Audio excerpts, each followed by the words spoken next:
place of publication.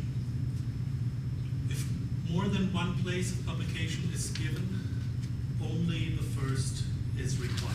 You can give all of them. In some cases, is it Brill that lists 4 or 5 different places of publication now because of all their international offices?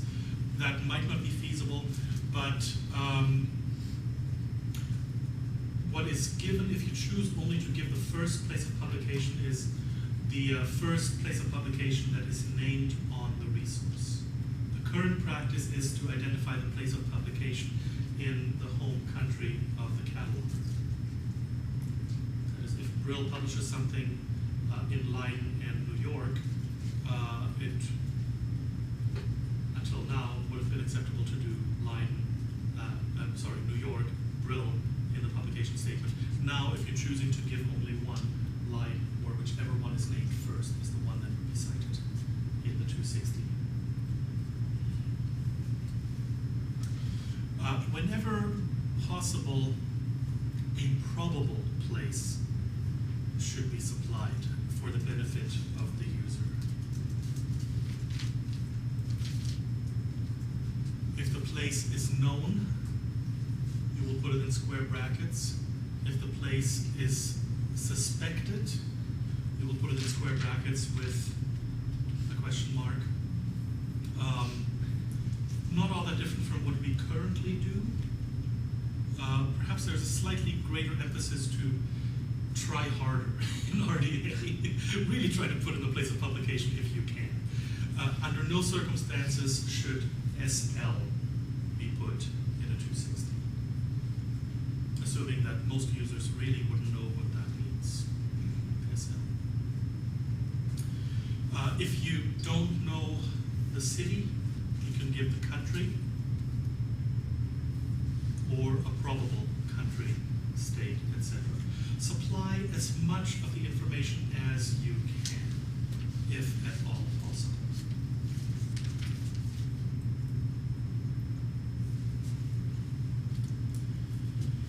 If no probable place can be ascertained, put place of publication not identified. Sounds cumbersome, but it probably makes a lot more sense to the user than SL. See the logo. Do not supply higher jurisdiction for found local place unless that is given on the title page. If it says Tulsa, you record Tulsa. If it says Tulsa, Oklahoma, you record Tulsa, Oklahoma. If it says Tulsa, OK, you put Tulsa, OK. Do not correct fictitious or incorrect information, but make a note to explain. Again, you take what you see. This is all really based on the same principle.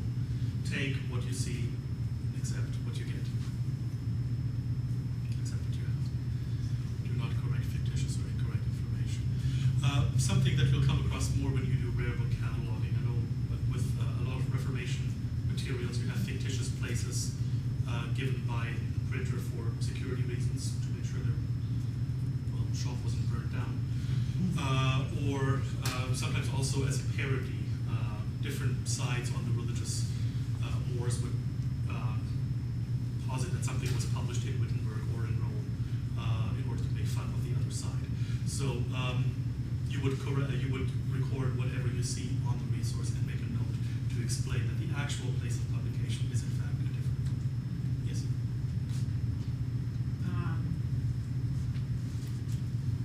What about if it's a place that's known to say it's published in London, Indiana, and or just in London, but you to avoid confusion, you're not supposed to supply the higher jurisdiction of Indiana? For disambiguation, I would say yes. Okay. I would supply that. That was one of the things that was actually discussed recently in one of the RDA listservs. Some people were arguing no. But again, the majority of people were arguing yes, again, for the convenience of the user. You need to identify because that is a difference. It's definitely a difference. For disambiguation, yes, I would say supply that. Or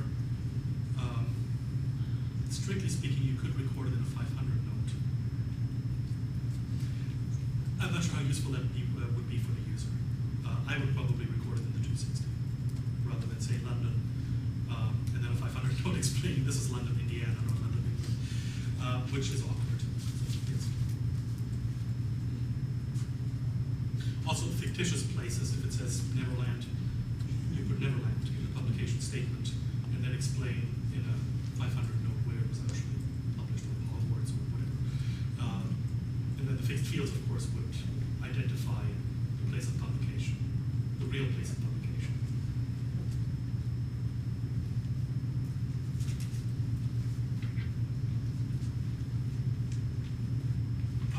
Some examples. If it says on the resource London, New York, Boston, you should give London, or all of them if you want, but London because it's the first one named, not New York because you are a cataloger residing in the US. Red Oak, Iowa, the Iowa should not be given. Again, I would say if it's necessary for disambiguation, I would include it. If no place can be supplied and no probable place can be guessed, place of publication not identified. If it's a different place, I'm not sure how Minneapolis is a fictitious imprint, probably just an error on the part of the printer. But if it says Minneapolis on the resource and it's actually published in St. Paul, you transcribe what you see on the resource, Minneapolis, and make a 500 note saying actually published in St. Paul.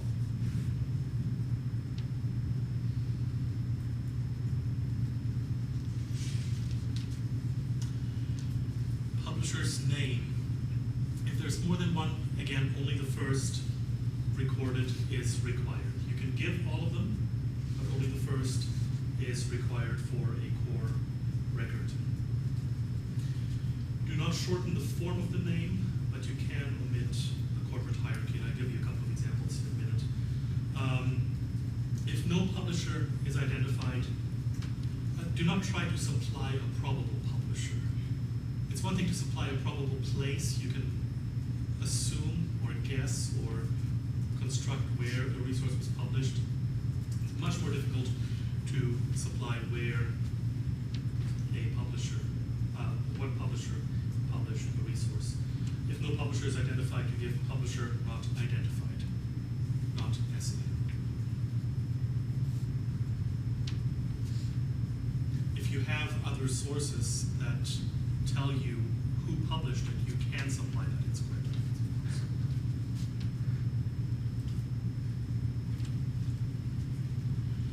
Okay, the first one, avoiding abbreviations.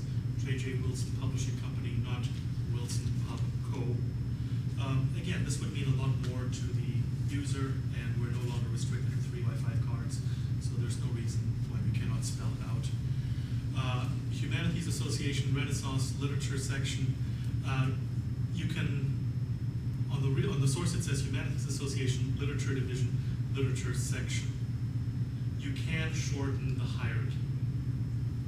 There is a provision for that in RDA. On the source, it simply spells out the entire hierarchy. You can shorten that in the 260 statement. It says Pilkington Pub Co. on the source. That's what you have. If it doesn't say anything at all, publisher not identified instead of SN.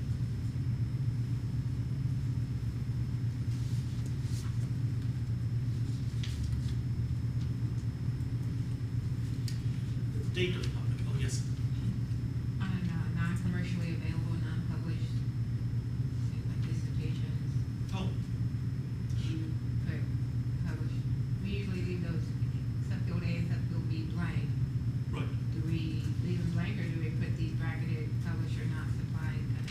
If it's an unpublished resource, and dissertations are, it's one of those ambiguous publications. Are they published? Are they not published?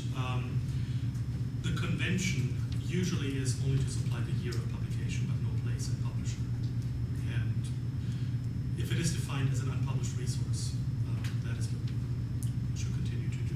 With dissertations, actually, you can give more specific information in the 502, where you can actually have faceted information now. Currently, what you do is thesis, doctoral, Heidelberg, and then the year. Whereas RDA has very specific subfields for the type of degree, the place where the degree was obtained or where the dissertation was defended, and so on. So you would contain all that information in the 502. And in the 300, for a dissertation, for a thesis, you would simply give the year, which is what we've been doing.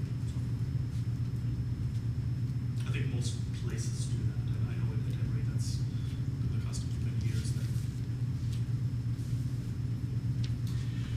Okay, date of publication.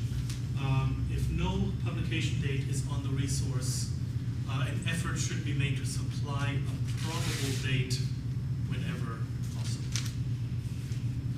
If no probable date can be given, which is, well, they say it's very rare, but I'm not sure the people who came up with that ever. Is it Kensington, those reprints?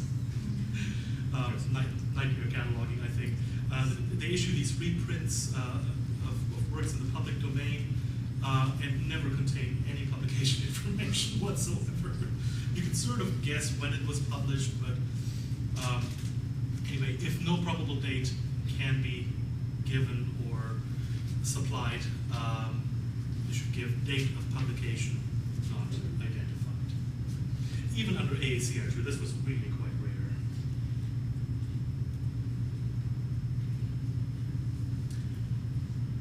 There are 5 categories listed in RDA 1.9, the actual year known. If it's supplied, you put it in square brackets. If you know it was published in 2010, even though it is not stated on the resource, you give the year in square brackets. If it's one of 2 consecutive years, it's 2009 or 2010, or if it's a probable year, 2010 with a question mark behind it. Again, not all that different from what we've been doing now. If it's a probable range of years between 2008 and 2010, or if it's the earliest and or latest possible date known, not before or not after or between, not before January 15th, 2010. If the book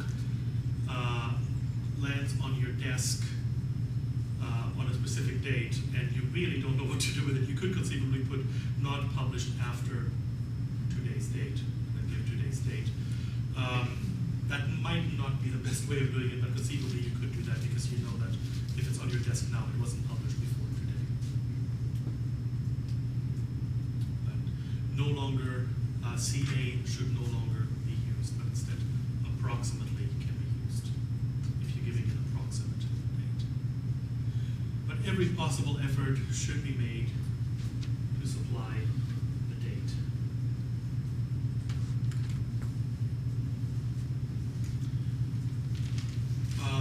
The importance of supplying place and date of publication. Not doing so means distribution information is used as a substitute if present. If that information is not present, then manufacturer information is used as a substitute if present. So if you don't know the publisher but you know the distributor, you can give the distributor. If you don't know the publisher or distributor, you can give the manufacturer.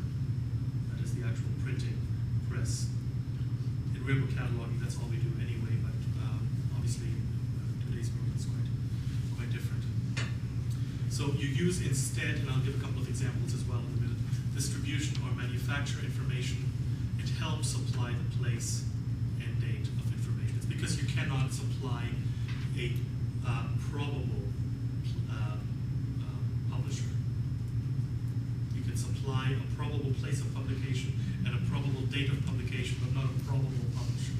So what you would do, give a probable place of publication, and cite in the B field, publisher not identified, give a probable date of publication, and then cite the manufacturer in the F subfield. Seems cumbersome, but it provides as much information correctly as you can probably give. It's usually more helpful to the user to supply a probable place and date of publication. You cannot, as I've said a couple of times now, cannot supply a probable publisher.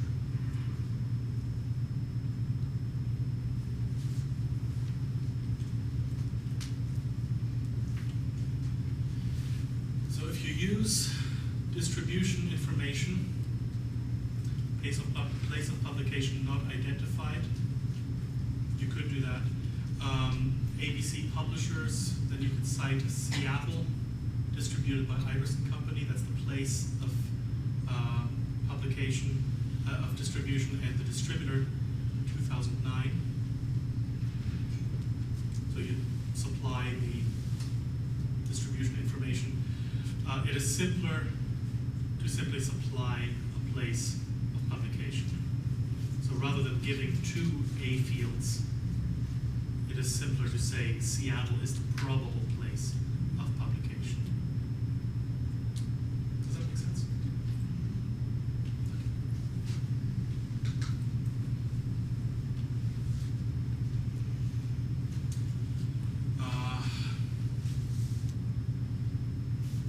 It says on the title page, means Publishing Corporation, Omaha, Nebraska.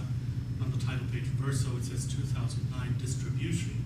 Again, you don't have concrete information about the publication, but you can probably assume that the distribution and the publication are identical.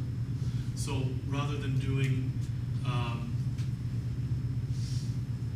elaborate date of publication not identified in square brackets, comma, 2009 to identify distribution, it's probably easier just to do a square bracket 2009 and a question mark to indicate that this is a probable place, a probable date of publication.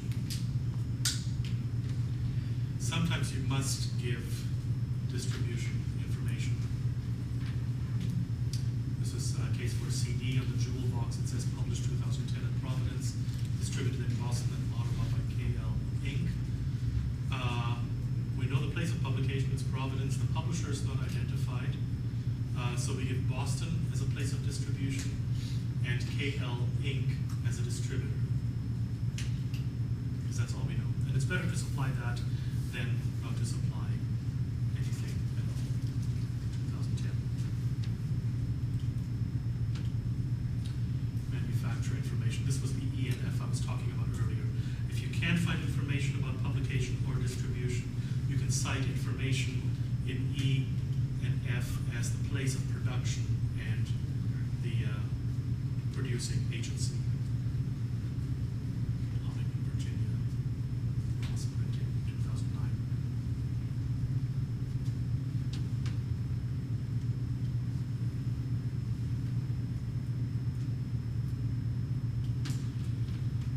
LC's policy is to give the copyright date whenever possible. We can use the copyright symbol in RDA records or the phonogram symbol, P in the circle if you catalog music.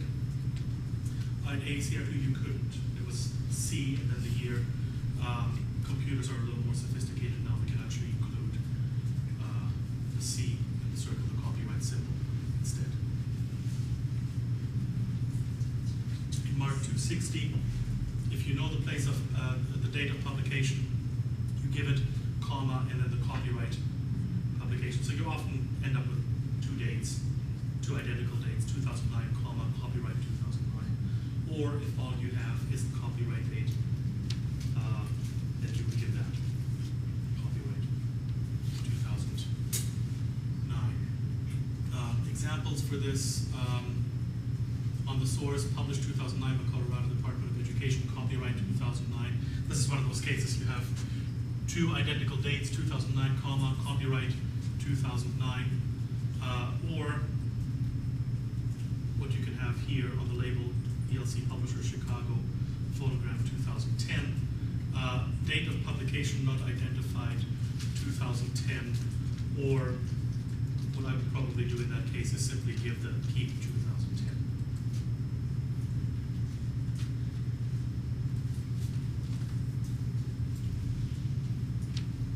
Any questions about publications? I realize I just jumped ahead to series statements. Any questions about the publication statement? We're actually supposed to use not C or P anymore, but just C with the circle. Take it from the ALA characters or develop a keyboard shortcut that will insert it for you. Again, the idea is that the user will recognize the copyright symbol. The user might not know what C 2009 means. And most of us work in Unicode environments now. It's possible to insert that and to have it displayed properly in the OPAC. Are they going to scratch their head about this first example of subfield C 2009, comma C 2009? Probably going to look at that and what? Possibly. That is LC's policy. Okay. Yeah. That could be 2009, copyright 2009. Okay. It would be a greater confusion if the two dates were radically different, I suppose. Although I'm not sure I can see. Well, then there would be a 500 note to explain why there would be a difference. If only the copyright date is given, what I would do is give only the copyright date preceded by the C, the copyright symbol. But if both are given, you have to give both. That's LC's policy. Yes. But we don't have to pay attention to LC, right? that's a choice. Well, if yes. Yeah. Okay, for this workshop anyway. Strictly speaking, if you follow the RDA rules, yeah, LC's policy is to give copyright. If only the publication statement, you can give only the publication statement. LC would give also the copyright statement, but RDA requires for a core record only to give the publication date if available. So you could do that. Okay. Are you going to talk about printing dates? How they would handle it if you really think it's not a printing date, but it's a publication date? That kind of thing. If the printing is different from the publication, you would handle it as you would now. You would, yeah, and you would have two different dates in the fixed fields to indicate printing. If necessary, supply 500.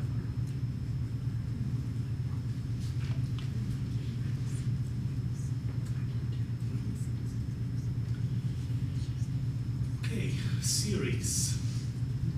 Title proper of series and of subseries. Sources for both elements are the series title page, usually a page facing the title page, or another source within the resource itself, as specified in RDA 2.2.2, or any other sources of information specified under 2.2.4. When I cite these, it's more so you know where to find that information. If you should go back to those slides and look at it.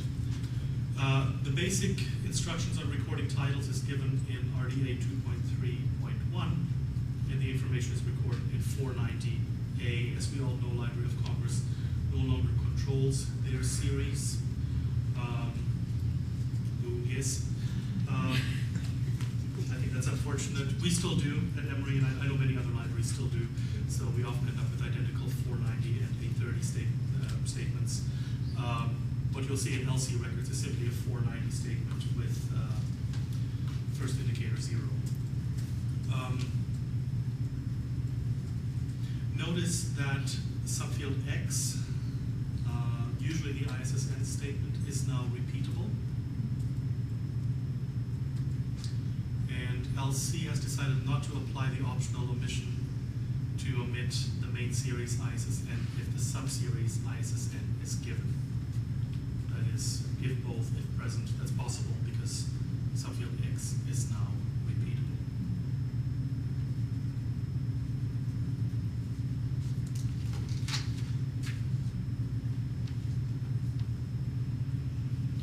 As for transcription of the series statement, again, what you see is what you get. Take what you see. You record what you see on your preferred source of information. If you control, it's not so much an issue for LC because they don't control their series anymore.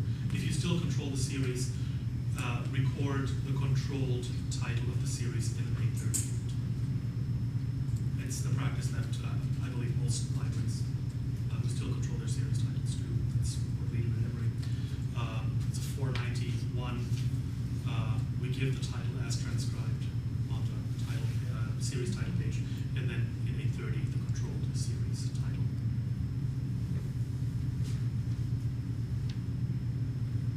Any questions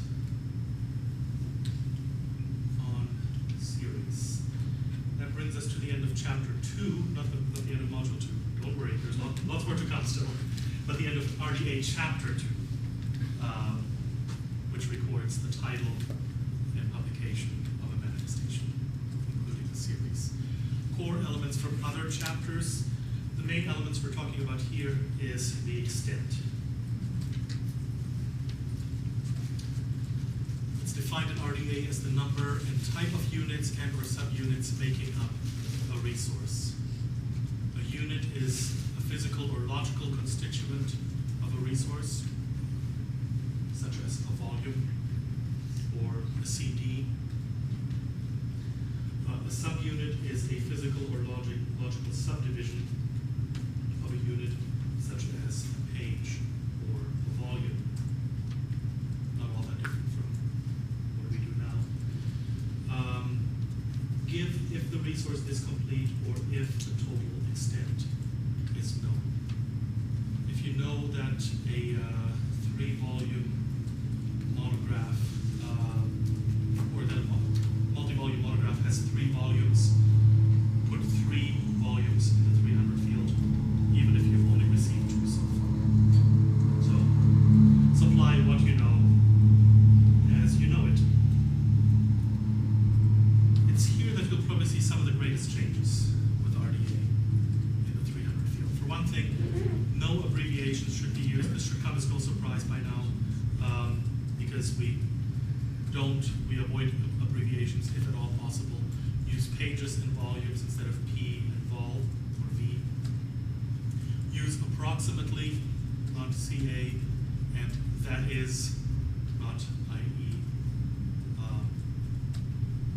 If there's a mispagination, for example, you would supply that is and then give the correct number and add a 500 note justifying that.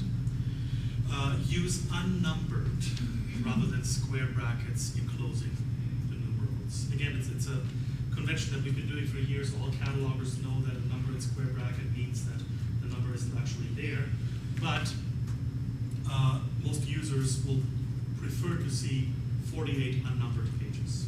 It'll mean more to them than 48 in square brackets, P. A couple of changes in vocabulary. Close score and miniature score are not in RDA. Instead, condensed score and study score should be used. That's relevant if you're a music cataloger. Computer disk is used for both computer disk and computer optical disk. So it's always spelled with a C now. It's kind of nice actually. It removes the ambiguity. Is that the one with the C or the one with the K? It's always a C. Sheet should be used instead of broadside. Again, it's something that will mean more to users today. Most users, unless they specialize in 17th century pamphlets, might not know what a broadside is. Everybody knows what a sheet is. Check the terms in the controlled lists. You can see the trading document number 1.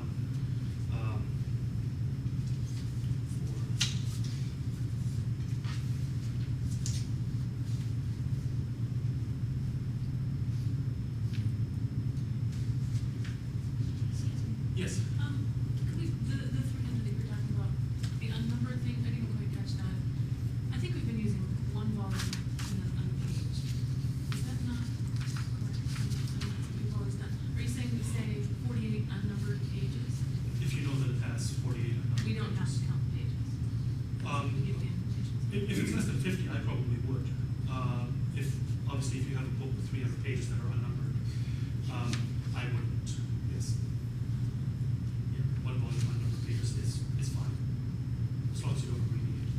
But that would be fine. If it's a short pamphlet, I would probably give the extent as possible. Yeah. Again, that would be catalogers too.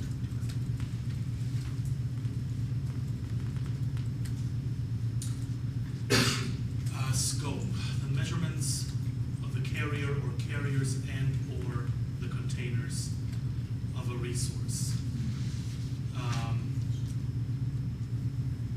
Basically recording the dimensions in subfield C, 300, subfield C. Use centimeters and millimeters for books. Discs and audio tapes use inches. For books, use centimeters, millimeters as symbols. They are considered symbols and not abbreviations. So CM, strictly speaking, does not have a period after it.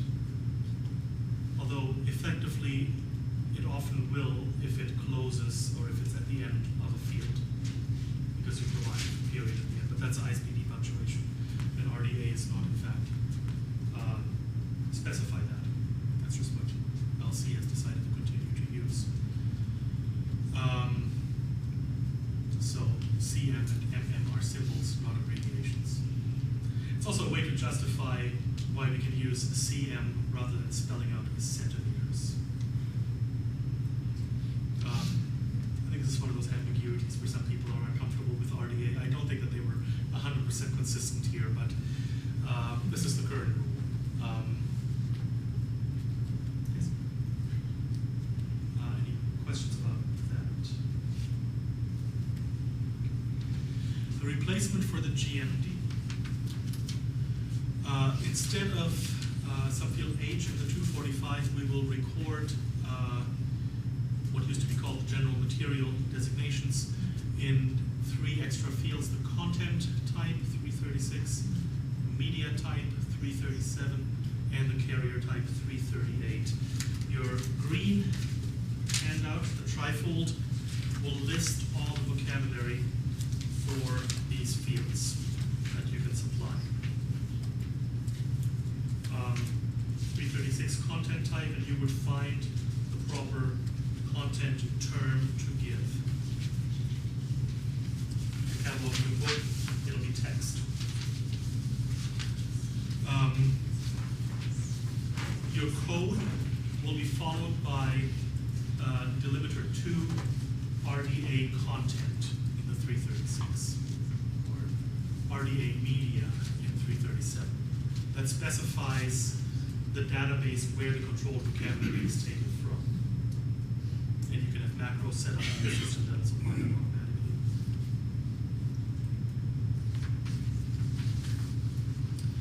It's a closed list, one of the few things that is closed. If you catalog something extremely strange, you cannot supply, and there's no term to describe it. I can't even think of what that could be. You cannot supply your own term, but you have to find one that is closest to what you're cataloging on the list. It's pretty rare that this will happen, I think. Or you can give other, if no appropriate term can be found. If more than one term is appropriate, repeat the fields. Do not give both in separate subfields A in the same field. The field itself is repeatable. If you have a book with an accompanying CD, you would have 336 text, 336, whatever the CD contains, images or music in a separate 336 field. You wouldn't give both of them in the same 336 field.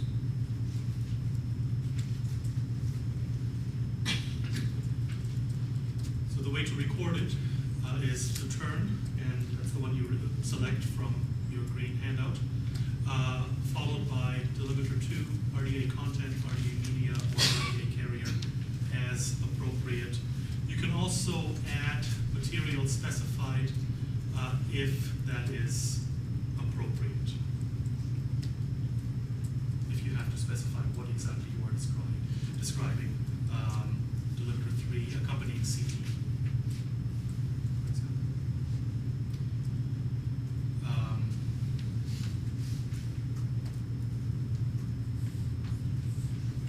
Content type. This is the first of them, the first of the 3 XX fields, the 336. The scope is the fundamental form of communication in which the content is expressed and the human sense through which it is intended to be perceived.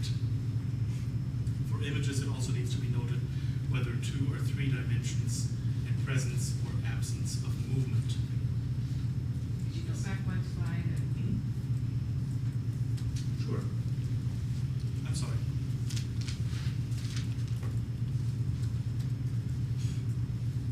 Okay. The usefulness of these terms is they can be used as search limits in your ILS if you set it up that way, and it can be displayed as icons in your OPAC. Obviously, you probably don't want to display this controlled vocabulary to the user in your OPAC because it probably wouldn't mean that much, but you can display it as an icon, or you can configure your ILS to have these as search limits.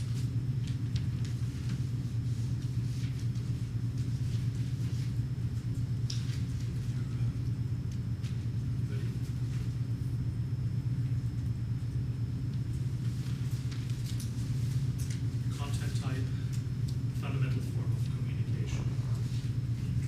It's the actual content of the resource. For books, it would be text. For music, it would be music.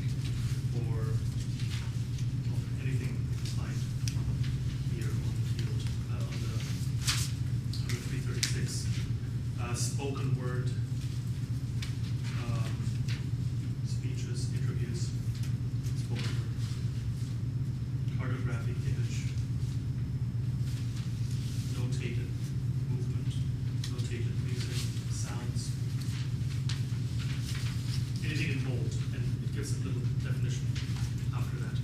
The media type is a categorization reflecting the general type of intermediation device required to view, play, run, etc. the content of a resource. For a book, no mediation is necessary. So the term to use there would be unmediated. You don't need any particular media to read a book. Perhaps reading glasses, but that's usually specific, not material specific. So for a book, text, unmediated would be in the 337. If some form of mediation is needed, if you need a computer, for example, to access it, computer would be given. If it is an online resource, computer or audio. For media used to store recorded sound, designed to be used with a playback device such as a turntable, audio cassette player, and so on. Microscopic, projected. Some of these terms have been used and coded in 007 fields previously. They are now recorded in 337. And carrier type. Categorization reflecting the format of the storage medium and housing of a carrier in combination with the type of intermediation device required to view, play, run, etc. the content of a resource. It is possible that the carrier type uses some of the same vocabulary as the extent in the 330 subfield A. Be careful not to confuse them. For some electronic media, that might be the case. If you're cataloging a book, the carrier type would be volume. That is the volume. And the carrier type will depend, the carrier type you select will depend on the type of media you have chosen.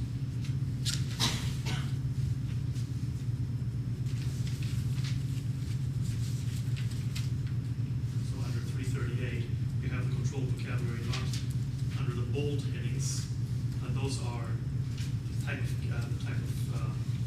media that is, but the actual term is the one listed under the bold heading.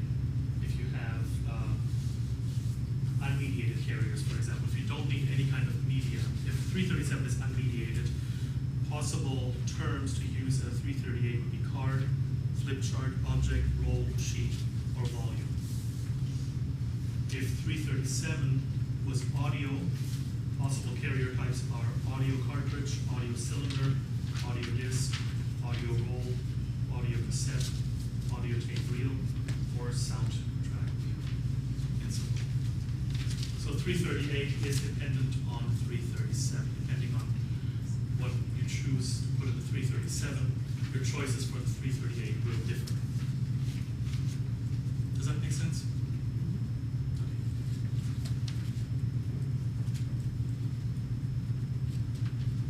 Example. This is the simplest, most straightforward. If you're cataloging a book, a monograph, 336 is text. You see it's followed by subfield 2 RDA content. 337 unmediated. You don't need any kind of media to read this book. You can simply pick it up and read it. Unmediated 338 volume. That is the carrier in which this unmediated text is used.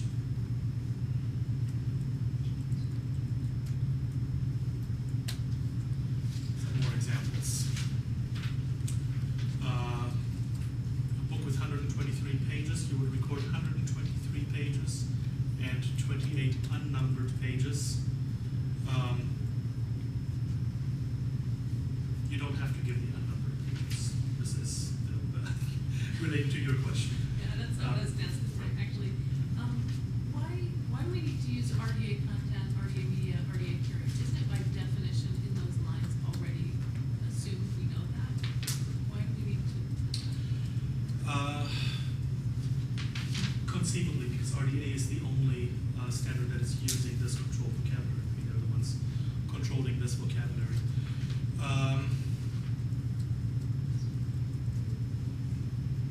I am not entirely sure if it's for systems reasons.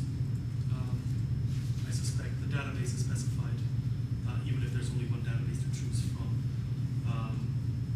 There could be further options perhaps in the future, and we would specify the thesaurus, but Are those three lines the only ones where you have to designate it as? yes. And I've got my system set up so that it applies it automatically as a macro. So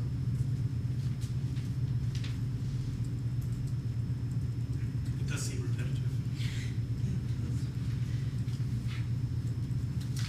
For the music CD, 300 audio disc or 1 CD, assuming that CD is a symbol rather than an abbreviation. What would you do for that, like an ebook or a Kindle or something that we put in there? Is it listed as a computer or is it listed as text? The 336 would be text. 337 would be computer, Okay. if you need a computer to access it. And for computer carriers, online resource is one of the possible options for the 338.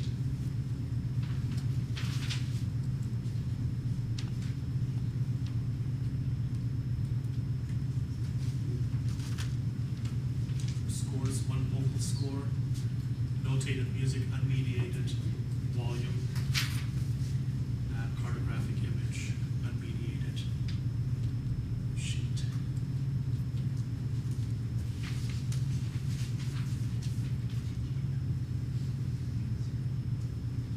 Yes, Christine?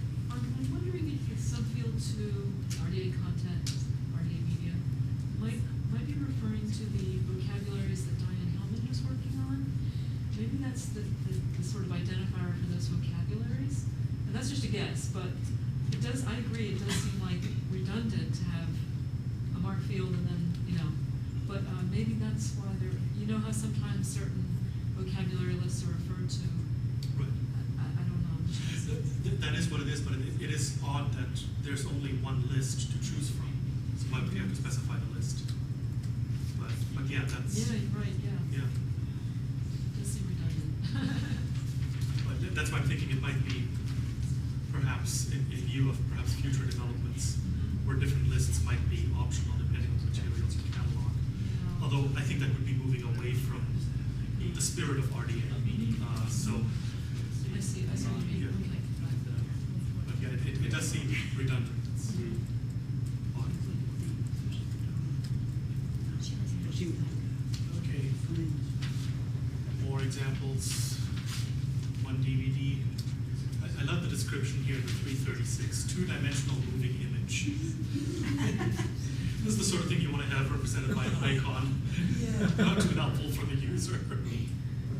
It's a DVD. So what happened to The medium is video, and the carrier is a video disc. Online resource, this is what you were asking about. Text would still be, as in a printed volume, would be the content, the medium would be computer, and the carrier would be online resource.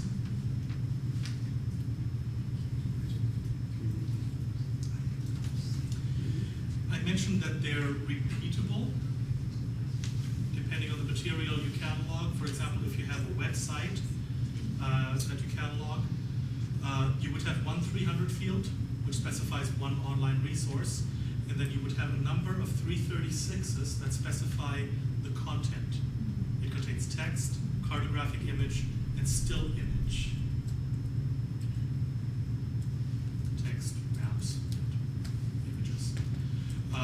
337, only one is needed because only one medium is needed. It's a computer, and the carrier is also only one online resource. So you have multiple contents in one medium and one carrier. How about if you have a book with pictures, you put the 336 still images?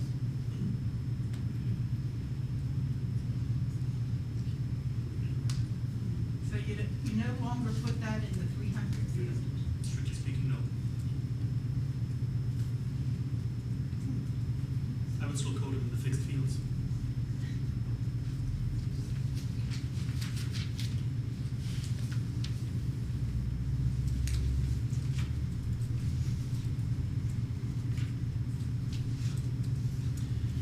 One more, a book with an accompanying CD of lectures, 244 pages plus one CD. Here's an example of having multiple media and multiple carriers. You have one book, one CD, book and CD, the 337. Sorry. Oh, 3 specifies the resource that is specified. This was the additional subfield 3 that I talked about. The book is a text, the CD is spoken word, the book is unmediated, the CD is audio in the 337, and the 338, the book is a volume, and the CD is audio disc. Seems redundant, but once it's in place, it's actually very specific. And I mean, this is the sort of data that is created for the system, and for the system to do something useful for the user, rather than information to be displayed for the user. Yes. I'm sorry, I'm going back to what Suzanne said. We're not using illustrations anywhere. Still image is the word that people are supposed to understand. I would still put illustrations when using the 300, because this is what, otherwise it won't show up. Most of these fields will not show up as text for the users. Yeah. So we do use this. Yeah. Okay. Strictly speaking, you don't have to, but I would still add it. I think, again, convenience of the user is the guiding principle there. For a core record, that would not be necessary.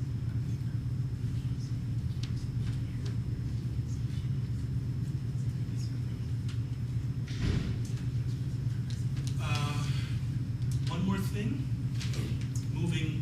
Any more questions on extent and scope? The 3XX fields.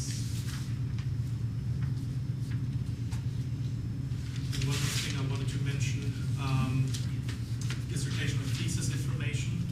It's something that most of us catalog in academic libraries, so I figured it was important enough to include here as well. For a thesis or dissertation, the scope is information relating to a work presented as part of the formal requirements for an academic degree. In the 300, you would only give the date. This is relating to a question asked by Donna earlier. You would give the date. It's not considered a publication per se, unless it's a published dissertation. That's a different matter. But in the 502, you have a number of new subfields. I don't have them listed here, but you can find the subfields specified in RDA. Subfields that allow you a very granular breakdown of the type of degree, the awarded the degree, the place where that institution is located. I believe even the advisor can be given in that field.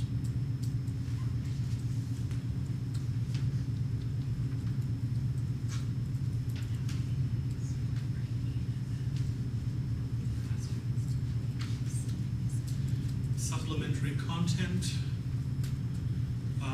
I included it because it is considered core, if applicable. Not all that different from what we do now. If there are bibliographic references, include a 504 field. Bibliographic references. If you want to give the page numbers, put pages instead of P. Again, avoid abbreviations.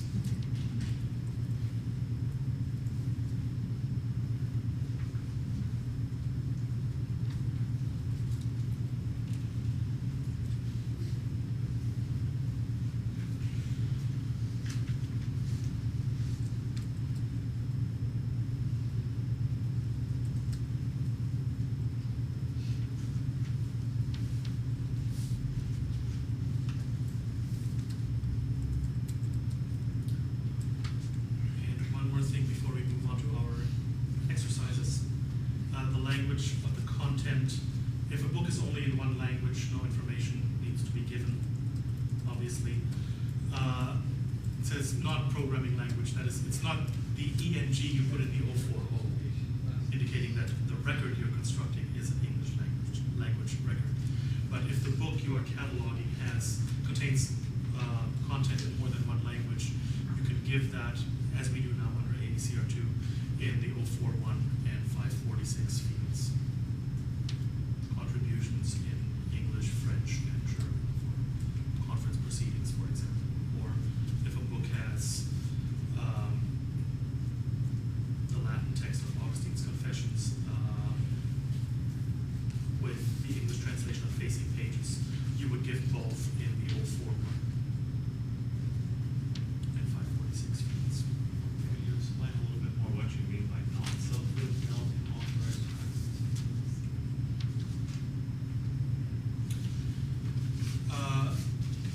That really relates to works and expressions. You would, in the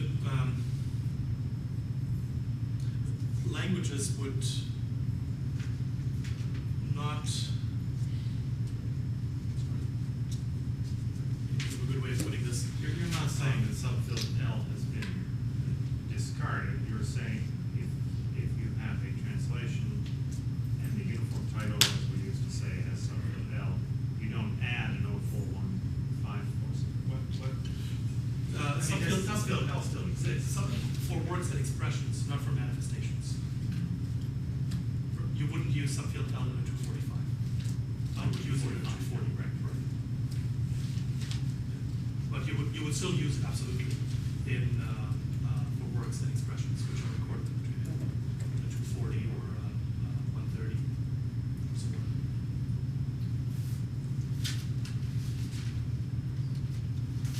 any other questions? Okay, then let's take a look at exercise 1.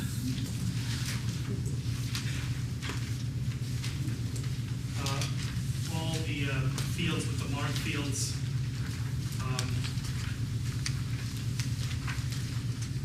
are the same. So for exercise 1, just do the 245, 260, 300, and all the 3XX fields. That is. And the same for exercises 2 and 3.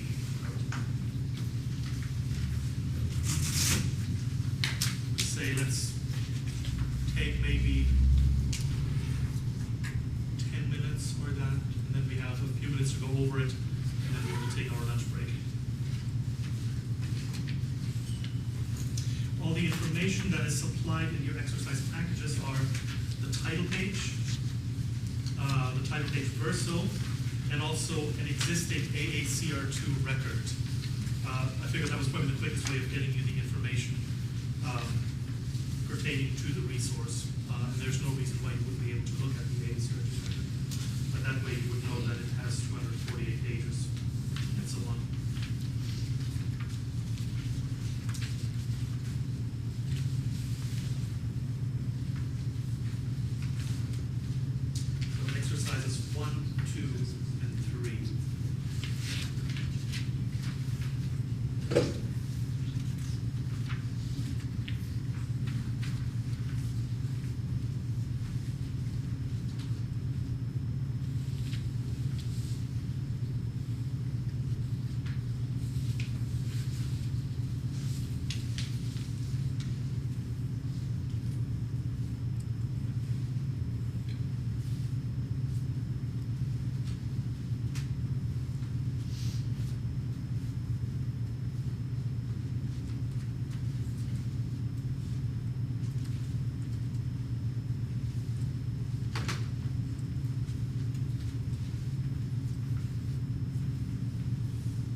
see a good number of people are done. Shall we start talking about the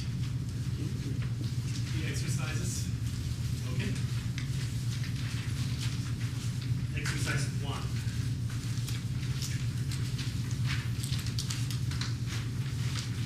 Kierkegaard and the self before God.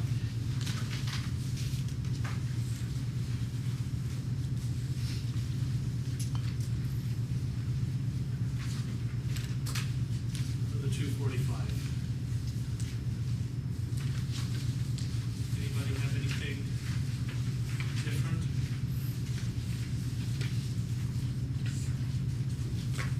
What if you transcribe the capitalization you're seeing?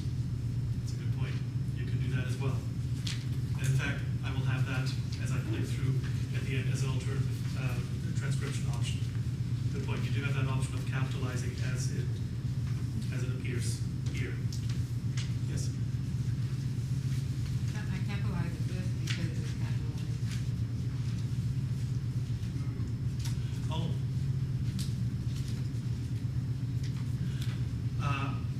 The rule is either to capitalize all letters as they are capitalized, or which would include capital. Well, let me just click through what I have here. I have to read this individually.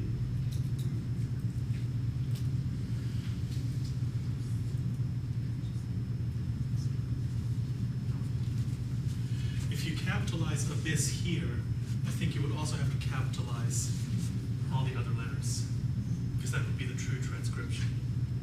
Or if you follow the conventional capitalization rule that we've used so far, it would be the one at the top. Either one would be acceptable, I think. But again, RDA is a content standard, not a display standard, so a search by a user in either one would reveal the same. So it's not something that I want to be a stickler on, but those are the two options provided for by RDA. Transcribe what you see, including all capitalizations, or follow the capitalization convention that we've used so far. Yes? And the mark record shows the anatomy as lowercase. And but here it's uppercase. In the first option, yeah. Yeah. So that would be a difference from ACR2. In ACR2, we wouldn't capitalize anatomy. Well, as a subtitle, At least that's my understanding, but I could be wrong. So Yeah, and this smart record. maybe that's where some ambiguity has been in the past. Okay. too.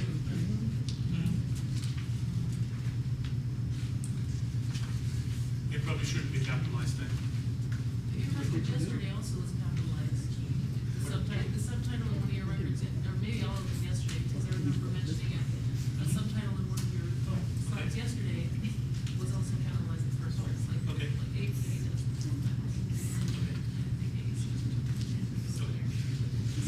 This brings up the difficulty of cataloging under ACR2 because you have this appendix full of capitalization rules that, I mean, I used it for many, many years, but I would often refer back to double check. So, again, we're dealing with the complexity that we need to get rid of somehow. Right, right. It should be a lowercase a in that case. Yeah. Thank you. I appreciate that. You also see Bloomington, Indiana University Press. No publication date is in fact given, only a copyright date. So what I have here is copyright symbol and date. Pages is spelled out, 23 centimeters. The period at the end here exists because of ISBD punctuation, that the 300 field has a period at the end. So it's not a period signify that this is an abbreviation. And the other 3XX fields, text, RDA content, unmediated, and volume. In your options, could you have done Bloomington and Indianapolis both together since they're both on the title page? Your option you were saying was Oh. for either one or both. So Right. that's, Right, that's why you in the take second one. That's why, yeah, in the second one was. However, in a certain sense, you're combining two options in that line. One of the options is to use one city, the other option is to use two cities. One option is to use sentence case Indiana University Press with only 3 capitals, and the other option is to use capitals. It's not required if you transcribe with all caps that you Right. also transcribe. Right, yeah, that was simply for the sake of being able to fit everything onto one slide. Right.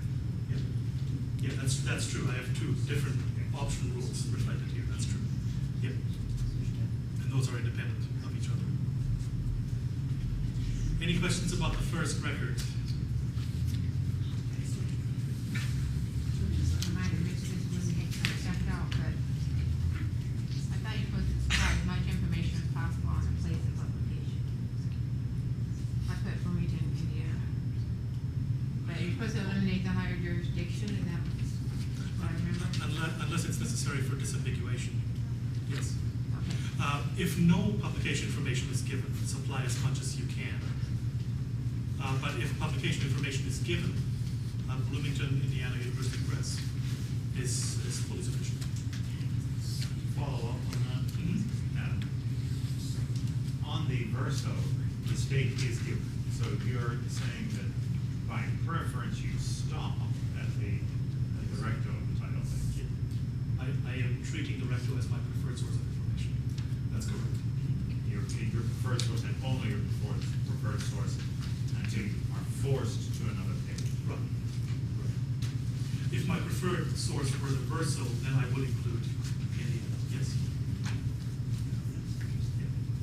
Okay, now. Does that make sense? Okay. All right. For the second one, put all of them up there.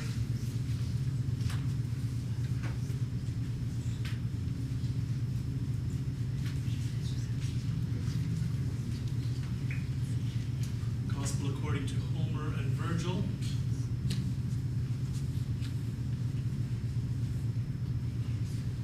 And again, center should probably be lowercase. Leiden, Brill, 2011. Pages spelled out. One more thing here, volume rather than V.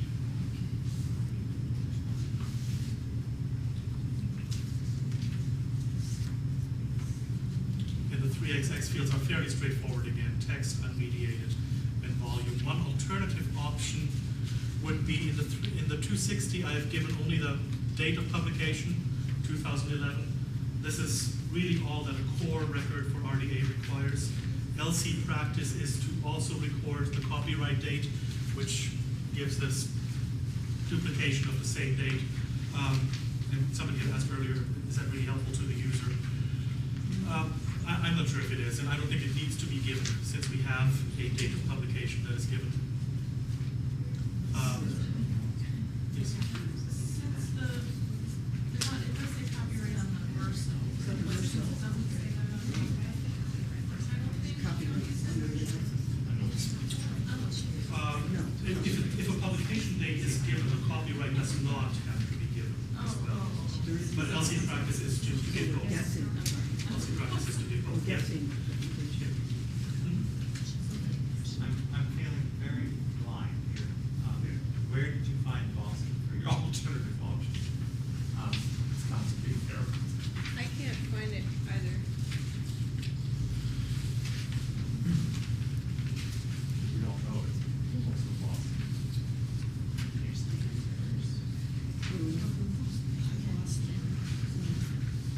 Looks like it came off the OCLC record.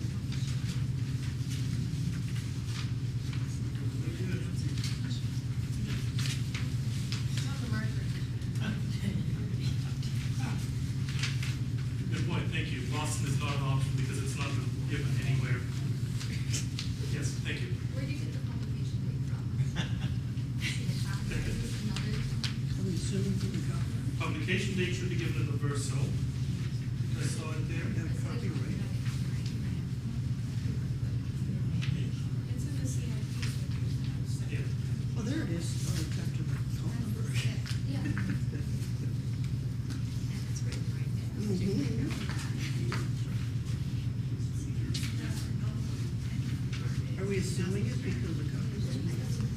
a page missing? I know sometimes with these supplements, they had two sets of title pages with different information on them.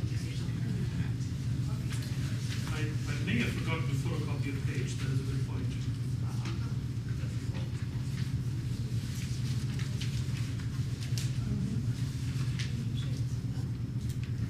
If that is the case, I apologize. I'm not quite sure. I don't have the resource with me, just the photocopies, but that is possible. If no page is missing, then yes, publication is only given in the CIP, which is not exactly a reliable source of information. But only the copyright would be given, and it's only live, not lost. Yeah, that's another nitpicky question. Suppose that the second page that you've copied, which is across from the contents, was the versa of the title page. It is. And it says copyright 2010, 2011. It uses the full Dutch Yes. title for the thing, and we're taking some information from this versa. We're getting the place of publication from the versa. Does that then push us to using the transcription of Koninklijke Brill as well? I would say no. I would say no, because And then, as part of that, it also says Leiden, we're taking the Leiden from the versa only, and then it adds the other ones. Are we not transcribing what we see? Then we're picking as little as we can take from that nasty versa. good point. It should have been lined in the other ones. Thank you. Good point. No, I appreciate that. So then there's not a case where you say, well, everybody knows that's where my is, you don't have to use the Netherlands because it says it's not. Right. Yes. Earlier, did you say we were not to omit, along with titles and nobility, we're also not to omit initials of societies, orders, dates of founding, mottos? Now that's on the Brill, on the title page. Would we not transcribe that? Titles. On the title page, there's Brill and then it's insignia there, if it's motto and date. Oh, that related to the statement of responsibility, the 245C. Okay. Yeah, that's just the model of Okay. the printer. But that wouldn't apply to. Not in this case, that's right.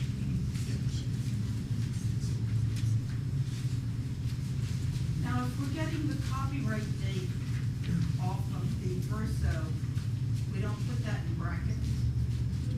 No, because it is one of the preferred sources of information, and it is possible. We don't have to put it in brackets. Only if you supply it.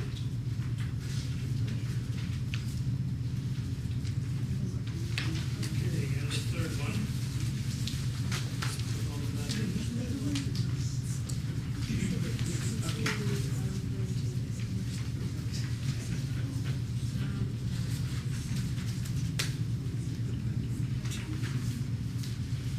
Okay, the 245 is nice and straightforward in this case. The 246, and instead of ampersand.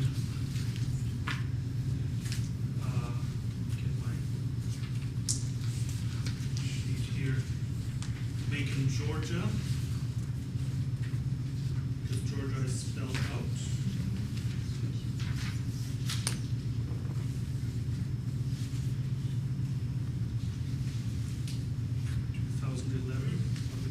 Copyright date is given, no publication date per se. Pages is spelled out in this case. I put a handwritten note next to the copy of the CD, which thankfully has the same title, and it contains the commentary in PDF format. It doesn't contain additional materials, so the content is in fact the same. The content on the CD and the content in the printed resource is the same. So we only need one 336 text. However, it comes in two media and two carriers. One is unmediated, and we could have also put delimiter 3 book and delimiter 3 disc preceding each one of these. This would have been delimiter 3 book and delimiter 3 disc. The first media is unmediated, that refers to the book. The second is computer, because you need a computer to use the PDF file. And yes, The definition for computer data set specifically says text. It says notated music, still image, text, three-dimensional form. Because it is not unmediated text. You cannot read that CD-ROM. You do, it is a computer data set, it is coded. I think you have to have a 336 for your CD-ROM.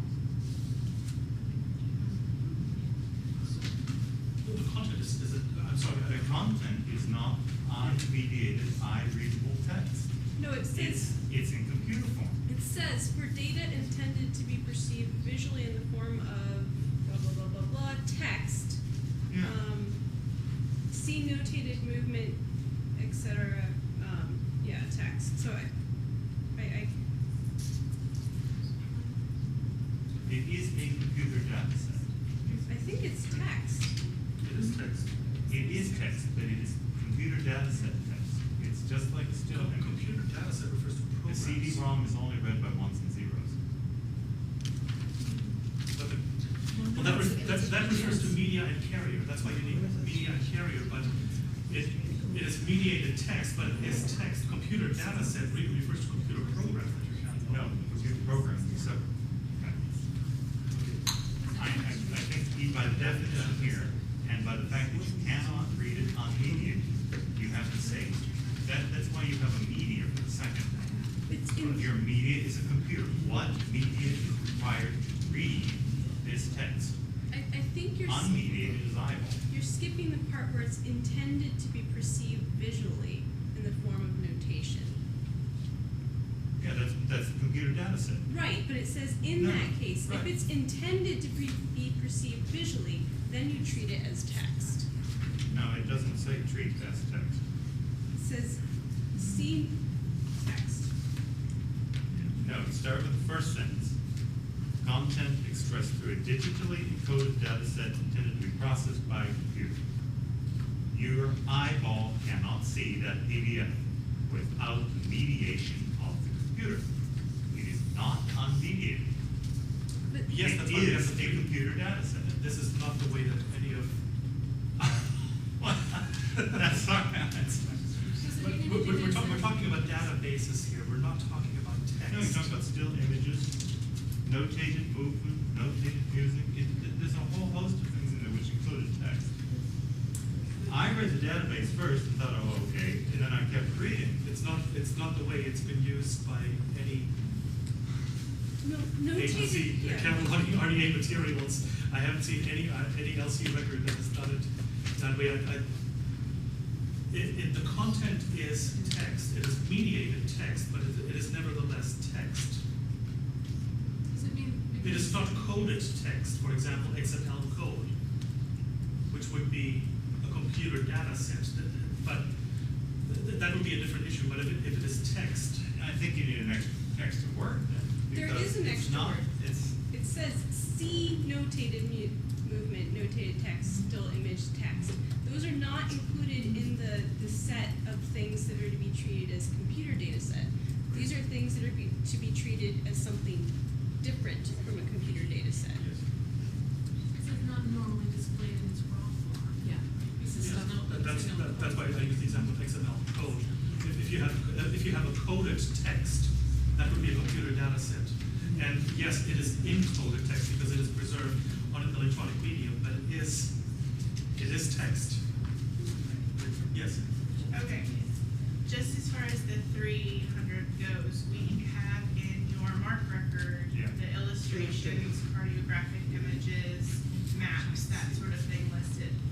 Here, it doesn't look like it's doing that anymore, but isn't that something that could then be put into the 336 as well, so that people know that there are maps included in this text? Or illustrations? I catalog a lot of juvenile books, and Right. so illustrations, especially for, certain types of books, Caldecott, for instance, are important. So wouldn't you be able to put that, not just text, but have some of those listed out as well? And then just have those as the unmediated, Yes, you could. same content? You could. More likely, what I probably would have done, I've done only core in this particular case, and the 300B is not core, but most likely I would have supplied that information in the 300B, Okay. because that's where it would have been most helpful to the user. Okay, so it can still go in 300. Oh, absolutely, Okay. absolutely, it's just not core. Okay, it's But, not but it core, still can, but- absolutely, yes. Okay, I just Yes. wanted to be sure that that's Yeah, okay. yeah, and that's where I would put it, yes. Would you, if you put in the subfield B in 300, would you spell out illustrations? Yes. As a no more Yes. abbreviations? Yes. Okay. Yeah, absolutely. Is it significant that you use and for Smith and Douglas instead of the ampersand? Is that what? Yeah. Yeah. No, I'm sure that they understand, sorry about that. Hate making errors like that. Sorry. Yes. Would you like a break or lunch now? Pardon? Would you like a break? I have detained you here longer than anticipated, and I apologize for that, but yeah, I think let's break for lunch and let's meet back here at 1:25. David, would you, break for lunch, please? All right, let's pray. We're gonna pray for lunch. Dear Heavenly Father, thank you, Lord, for the privilege we have to come today as far as the kind of training session, learn some more about the RDA, and just thank you for the time that we can have and just talk this about as far as amongst librarians and catalogers. It's a big help that way. I just pray now you bless this time or the food to our bodies, and bless the time of fellowship we have together as well. For us to things in Jesus' name, amen.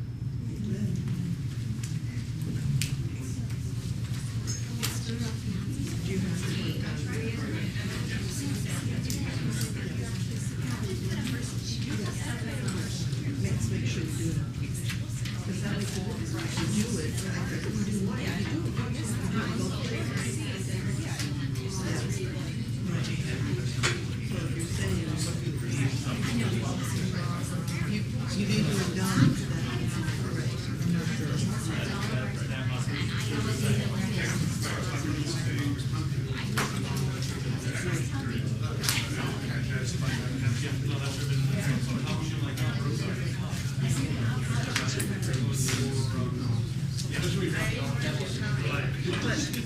But actually, yeah,